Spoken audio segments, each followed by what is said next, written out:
I don't understand why Jeep doesn't do this. It drives me nuts. There's things I like about the Jeep that the Bronco doesn't excel at, and there's things that the Bronco I like better than what the Jeep is. And some of you might disagree, but this is my personal opinion. What's up guys, Evan with the Adventures of Rogers and Henderson here, and today we're gonna do a fun little video. It's a little bit out of the norm for us, but stick with us, I think it'll be fun. No, we did not buy a Jeep Gladiator. Not that I wouldn't, but I wouldn't buy this Gladiator. Our oldest daughter, Mackenzie, she was in a car accident. Her car was hit by a guy on a motorcycle, so their insurance is paying for her car to get fixed, and it gave us a loaner so she can get to school and work. But they gave us a Gladiator. It's the lowest trim level Gladiator you can get. It's the Sport, which is convenient because our Broncos are the base trim level, which is the lowest level Bronco you can get. So we're going to compare the two. We're going to talk about minimalist features that they both offer. There's things I like about the Jeep that the Bronco doesn't excel at, and there's things that the Bronco I like better than what the Jeep is. And some of you might disagree, but this is my personal opinion. We're not going to do an off-road test. That wouldn't be fair. Like I said, the Sport, not the Rubicon, so it's on 31-inch all-season tires. And then we have the lockers with the Sasquatch package. I have the 4-lane conversion, the coilovers, the 37s. It just wouldn't be fair to do an off-road test. But we're going to talk about what you see on the inside, room, screen size, dash, all that stuff. So stay tuned. I think it'll be a little fun. Let's get into it. All right, so we're in the back of the Gladiator, and this is the first thing that the Jeep wins over the Bronco. In the lowest trim level Bronco, I'm not sure about the upper trim levels. We don't have one, but both of our Broncos are the base Bronco. And the 4-door base Bronco does not have rear cup holders. Lo and behold, the base level Jeep, I'm guessing it's the same for the Wrangler, but the base level Gladiator has rear cup holders. Which also leads us to the second thing that the base Broncos do not have for people in the back seat. Air conditioning vents. So the Jeep wins at that. I know the Bronco is supposed to have little vents under the seat that are supposed to direct temperature control to the rear seat participants, but they're minimalist, they suck. So this is an automatic win for the Jeep here. The 2-door Bronco does have cup holders in the rear, but they're molded into the side, and that's because they don't have doors in the back. So why Jeep figured out that they could put a cup holder there, but Bronco did not, that is a great question. That's Courtney's biggest complaint about her Bronco, is the lack of rear cup holders. And then the lack of rear AC vents is the second complaint that she has. So there's one win for the Jeep. All right, now we're in the front seat of the Jeep, and this is where the Bronco wins. These things are tiny inside. I'm not a big dude. I'm 5'8" on a good day. I'm maybe 195 pounds, and there is not a lot of leg room here. So let me hold the camera up. I'll show you what I mean. The Bronco definitely wins in this regard. Okay, so like I said, I'm a normal sized person. I'm national average height, maybe a little bit over national average weight, but this is all the leg room that I have. I mean, I can, even if I put the seat all the way back, I have this much room between my knee and the dash, and there's just no side-to-side room. So let's go hop in the Bronco real quick, and I'll show you what I mean. All right, so now we're in the front seat of the Bronco, and look at all this leg room side to side. There's just more room across. I have my seat set where I want it, not even the furthest back. Again, I have the same amount of leg room here, but if I kick the seat back, now I have all this room here. So if I go back to where I normally sit, that's the maximum amount of room that I have when I'm in the Wrangler or the Gladiator. That brings us to the next thing that's better in a base level Bronco versus the Gladiator / Jeep Sport. The screen size. So 8 inches in the base level Bronco versus the 6.5-inch screen that's in the Gladiator. So the Bronco wins that one, but the Jeep strikes back. This is the next thing that I like more about the Gladiator, the Wrangler, whatever. I like the adjustability that Jeep uses for their air conditioning vents. I like that you can angle it essentially however the heck you feel like versus the one that's in the Bronco, and I'll show you those. I personally think these are better. Somebody might argue with me on that. I like being able to adjust it based on where I'm sitting. If it's a long road trip and I'm leaned back, I want to tilt it past the steering wheel, I can twist it like that. It'll blow right on my face. If I'm sitting up while off-roading, I'm going to be trying to see over the hood of the Bronco. I can adjust it all the way up, versus if I try to do that in the Bronco, the dash will get in the way, and I'll show you what I mean. All right, so this is the air conditioning vent for the Bronco. That's it. That's what you get. So yeah, the Jeep wins on that one. You can only twist them just a little bit side to side, and then a little bit up and down. Again, I think the Jeep wins that one. I haven't tested the AC on full blast, so I can't tell you which one technically has a stronger air conditioner. But the adjustability of the Jeep AC vents itself, I think, is a win. And that brings us to the next thing that I think the Jeep does better than the Bronco. You'd have to talk to a Ford engineer for that.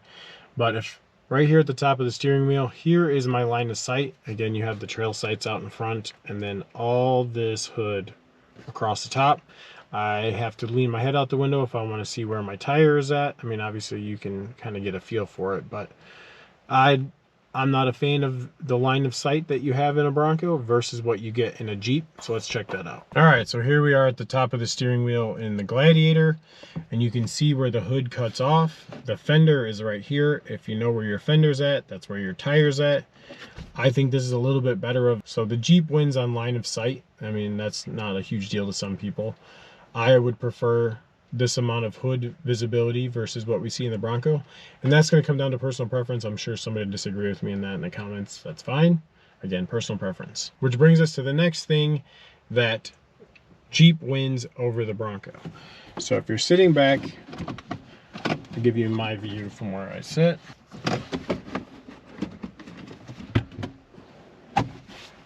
Okay, so this is, I'm holding the camera where I would normally sit. This is how much windshield you have versus that much visor. It's still a decent amount. There's more space available than there is visor down. The Bronco has massive visors, so I'll show you what I mean. I think the Jeep wins in this regard in the windshield to visor ratio. All right, so we're back in the Bronco. Here is how much total windshield we have from my line of sight. That's how big the visor is. Now I have just that much space. The visor space, the amount of visibility the visor takes up is more than what's left. So like I said, the Jeep wins on the visor to windshield ratio. That said, one thing that the Bronco does do better than Jeep is the amount of overall dash space we have here. I mean, sometimes we're driving home from the off-road park, I'll just stick my sweatshirt right up here. It'll bunch up down like that. There's plenty of space this way to set things. You have all this space here. Obviously we got our tack form mounting here that's taking up a little bit of space, but you could set stuff up in here. A lot of room there. And then this one is going to be a point of contention for some people. I like being able to rest my hand on the shifter knob while I'm driving. I don't know.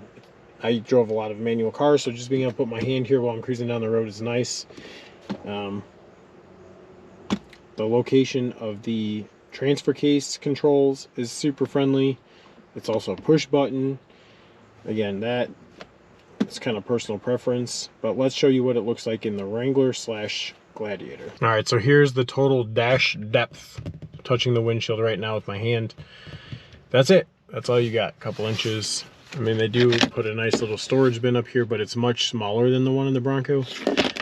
If you're a utility guy versus a cleanliness guy, having extra space on the dash isn't a negative to me. So I think the Bronco wins that one.